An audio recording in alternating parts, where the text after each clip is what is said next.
بسم اللہ الرحمن الرحیم۔ واقعات پڑھیے اور عبرت لیجیے۔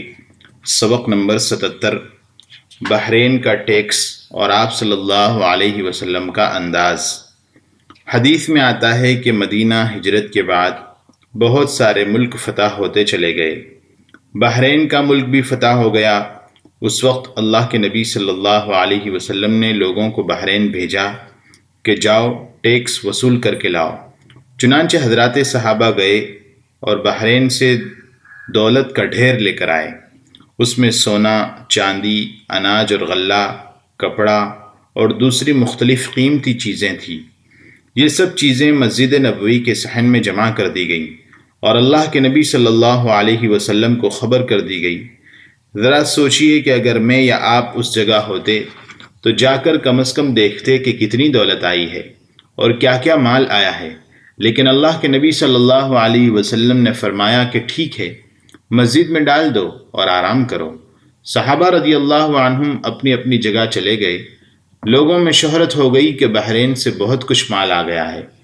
وہ دور فقر و فاقے کا دور تھا۔ ایسے دور میں بحرین سے اس قدر مال جمع ہو گیا تھا۔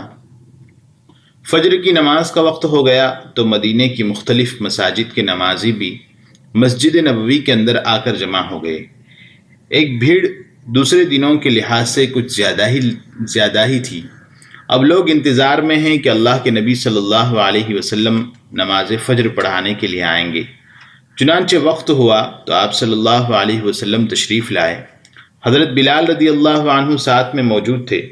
لوگوں کا خیال تھا کہ آپ صلی اللہ علیہ وسلم آ کر مال کا جائزہ لیں گے اور ایک ایک چیز کو اچھی طرح غور و فکر سے دیکھیں گے، لیکن دیکھتے ہیں کہ اللہ کے نبی صلی اللہ علیہ وسلم تشریف لائے اور ایک نگاہ بھی اٹھا کر مال کی طرف نہیں دیکھا، بلکہ سیدھا محراب کے اندر تشریف لے گئے اور نماز پڑھائی۔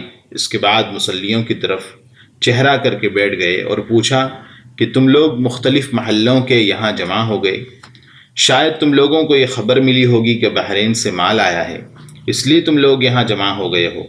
صحابہ رضی اللہ عنہم نے عرض کیا، ہاں یا رسول اللہ، ہم اسی لیے جمع ہوئے ہیں۔ تو آپ صلی اللہ علیہ وسلم نے فرمایا، پچھلی امتیں جو تباہ و ہلاک ہوئیں وہ مال و دولت میں غرق ہونے کی وجہ سے ہلاک ہوئیں۔ مجھے کوئی خوف تمہارے فقر و فاقے کا نہیں ہے۔ اگر مجھے کسی بات کا خوف تمہارے بارے میں ہے تو یہی ہے کہ دنیا تمہارے اوپر کھول دی جائے اور تم ایک دوسرے سے آگے بڑھنے میں ریس کرو گے اور ہلاک کر دیے جاؤ گے۔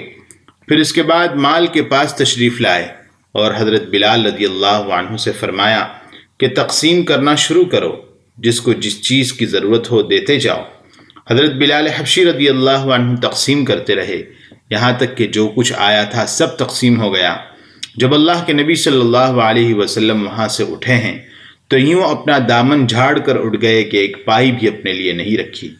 یہ اللہ کے نبی صلی اللہ علیہ وسلم کا طریقہ ہے کہ اتنے مال کی زیادتی کے باوجود ایک نگاہ بھی اٹھا کر آپ نے نہیں دیکھی، اور حضرات صحابہ رضی اللہ عنہم کے دلوں میں جو تھوڑی سی محبت جمع ہو گئی تھی اس کو بھی کھینچ کر نکال دیا۔ مال و دولت سے آپ صلی اللہ علیہ وسلم کی دوری۔ ایک حدیث میں آتا ہے کہ ایک موقع پر آپ صلی اللہ علیہ وسلم نے عصر کی نماز پڑھائی۔ نماز کے بعد آپ صلی اللہ علیہ وسلم لوگوں کو پھلانگتے ہوئے بڑی تیزی کے ساتھ گھر گئے۔ حضرات صحابہ رضی اللہ عنہم پریشان ہیں کہ اللہ کے نبی صلی اللہ علیہ وسلم کو کیا ضرورت پیش آ گئی کہ آپ دوڑتے ہوئے اور لوگوں کو پھلانگتے ہوئے گھر تشریف لے گئے۔ کچھ دیر بعد واپس آئے اور دیکھا کہ ان حضرات کو تعجب ہو رہا ہے، تو صحابہ رضی اللہ عنہم کی طرف متوجہ ہو کر فرمایا کہ نماز میں مجھے یاد آیا کہ میرے گھر میں ایک سونے کا ٹکڑا رہ گیا ہے، میں نے یہ مکروہ سمجھا کہ وہ مجھے مشغول کر لے۔ ایک روایت میں یوں فرمایا کہ کہیں وہ میرے پاس رات میں نہ رہ جائے، لہذا میں نے اس کو تقسیم کرنے کا حکم دے دیا۔ یہ تھے اللہ کے نبی صلی اللہ علیہ وسلم کہ آپ کے دل میں دنیا کی کوئی محبت نہیں تھی۔ اب اللہ کے نبی کا دل دیکھو کہ کیسا تھا۔ میں یہ سمجھانا چاہ رہا ہوں کہ نبی صلی اللہ علیہ وسلم کی ذات میں تمہارے لیے نمونہ موجود ہے۔ آپ کے دل کو دیکھ کر اپنا دل بھی ویسا ہی بنا لو۔